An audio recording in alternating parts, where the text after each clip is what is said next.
अस्सलाम वालेकुम dear students, उम्मीद है आप सब खैरियत से होंगे। हमारा आज का जो लेक्चर है ये बहुत ही इंपॉर्टेंट है लॉ गेट एस्पिरेंट्स के लिए।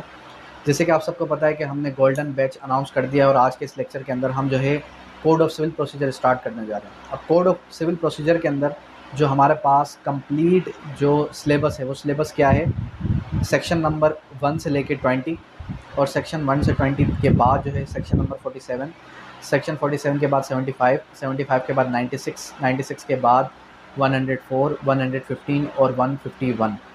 फिर आ जाते हैं ऑर्डर्स की तरफ। ऑर्डर्स के अंदर हमारे पास आ जाता है ऑर्डर 1, ऑर्डर 6 से लेके 9 तक, 6, 7, 8, 9।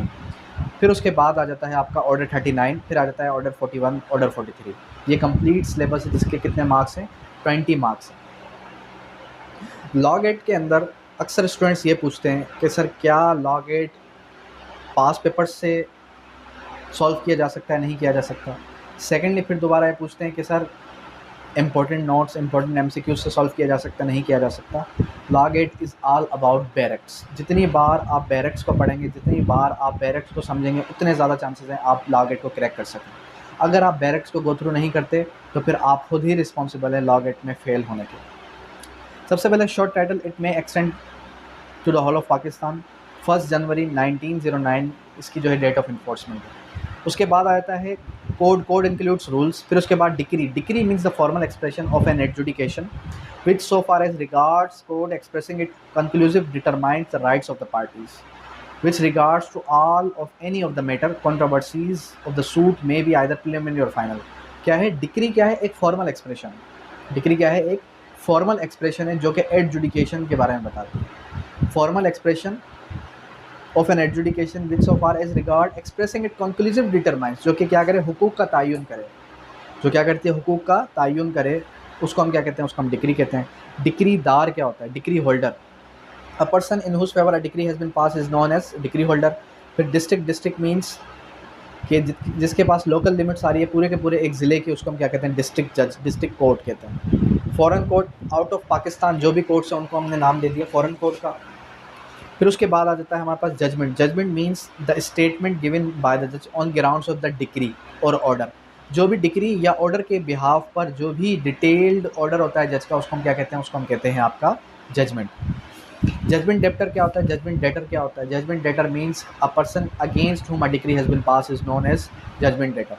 उसके बाद मीन्स प्रॉफिट, इसको अक्सर लोग मेसनी प्रॉफिट पढ़ते हैं लेकिन इसका एक्चुअल प्रोनाउंसिएशन क्या है, means profit. Of the property means those profits which the person in the possession actually receive from the ordinary diligence of wrongful possession.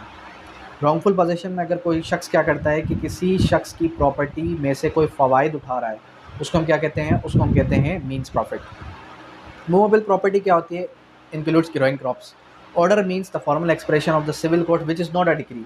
जो डिक्री नहीं है वो ऑर्डर है। हर पेशी पे एक जो है डिक्री, प्रीलिमिनरी डिक्री के टाइम पे एक ऑर्डर शीट जारी होती है। ऑर्डर शीट पे जितने भी कोर्ट इंटरलोकेटरी ऑर्डर्स पर जो भी ऑर्डर पास करती है, 3912 की एप्लीकेशन आपने दी, अपोजिट पार्टी ने उस पर ऑब्जेक्शंस फाइल किए, उस पर जज साहब ने ऑर्डर कर दिया, ये क्या है, ये एक ऑर्डर है, डिक्री नहीं है, ये क्या है, ये एक ऑर्डर है।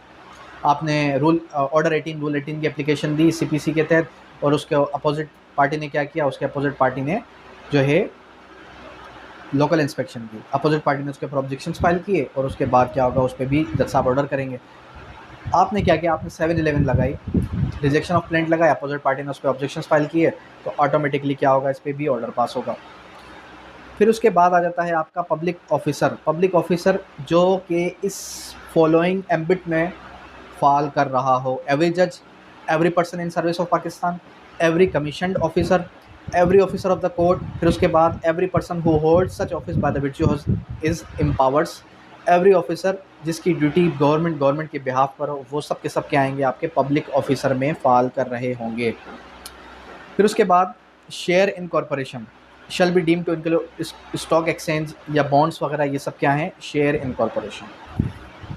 सबऑर्डिनेशन ऑफ द कोर्ट, हर कोर्ट किसी न किसी कोर्ट के मातहत है। मैजिस्टेरियल कोर्ट्स, सीनियर सिविल जजेस किसके मातहत है, डीजे के मातहत हैं। एडिशनल डिस्ट्रिक्ट एंड सेशन जज के मातहत है। एडिशनल डिस्ट्रिक्ट एंड सेशन जज किसके मातहत है, डीजे के मातहत है। लेकिन ज़िले के ऊपर डीजे, डिस्ट्रिक्ट एंड सेशन जज है, उसके अंडर ये सारे आते हैं। Magistrates, family courts, senior civil जज और जो है हमारे पास एडिशनल डिस्ट्रिक्ट एंड सेशन जजेस। सेविंग क्लास क्या है? सेक्शन 4 बात करता है saving clause, save as otherwise provided in the absence of any specific provision to the contrary nothing in this code shall be deemed to limit or otherwise affect any special or local law in force or any special jurisdiction or power conferred. Power क्या कर दी जाती है? किसी को confer की जाती है कि आपके पास ये पावर्स हैं। अब इसमें इसका मतलब क्या है? इसका मतलब सिंपली ये है कि सेव एज अदरवाइज प्रोवाइडेड, किसी प्रोविज़न के एब्सेंस में ये लॉ किसी को सुपरसीड नहीं करता। अगर इस जैसी कोई भी बात किसी और कानून के अंदर लिखी है तो आपने उसको फॉलो करना है, अदरवाइज आपने इसको फॉलो करना है। In simple manner, in short manner अगर मैं आपको समझाऊं तो आर्टिकल सेक्शन 4 हमें क्या कहता है कि जितने भी स्पेशल लॉज हैं, लोकल लॉज हैं, उसको जर्नल लॉ सुपरसीड नहीं करेगा, बल्कि special or local law will always supersede the general laws. Revenue law है तो रेवेन्यू लॉ पर सीपीसी एप्लीकेबल नहीं है। रेवेन्यू लॉ पर सीपीसी एप्लीकेबल कुछ हद तक हो सकती है, लेकिन 100% नहीं है, पहली चीज़। दूसरी चीज़ ये कि आपने एक चीज़ याद रखनी है कि रेवेन्यू लॉज जितने भी पार्टीशंस के मैटर आते हैं वो रेवेन्यू एक्ट 1967 के तहत आते हैं, ठीक है। उसके बाद आर्टिकल सेक्शन 6 क्या बात करता है? Pecuniary limit, pecuniary jurisdiction. Pecuniary limit, pecuniary jurisdiction क्या है? पिक्यूनरी का मतलब क्या होता है? पिक्यूनरी का मतलब सिंपली इतना होता है कि subject to valuation. Senior civil जज के पास इंटीरियर सिंध के अंदर जो लिमिट है वो कितनी है? अनलिमिटेड जुरिस्डिक्शन है। कितनी लिमिट है? अनलिमिटेड जुरिस्डिक्शन है। कराची के अंदर 6.5 करोड़ से ऊपर जितने भी मैटर्स हैं वो डायरेक्टली आप इंस्टीट्यूट करते हैं हाई कोर्ट के अंदर। मतलब कि ये क्या है? ये पिक्यूनरी लिमिट है, हर किसी की लिमिट बता दी गई। सिविल जज की लिमिट कितनी है? जो कि मजिस्ट्रेट एंड सिविल जज है, उसकी लिमिट कितनी है? 10 लाख से ऊपर वो मैटर्स नहीं सुन सकता। सही है, तो ये सारी चीज़ें आपने याद रखनी है, ठीक है।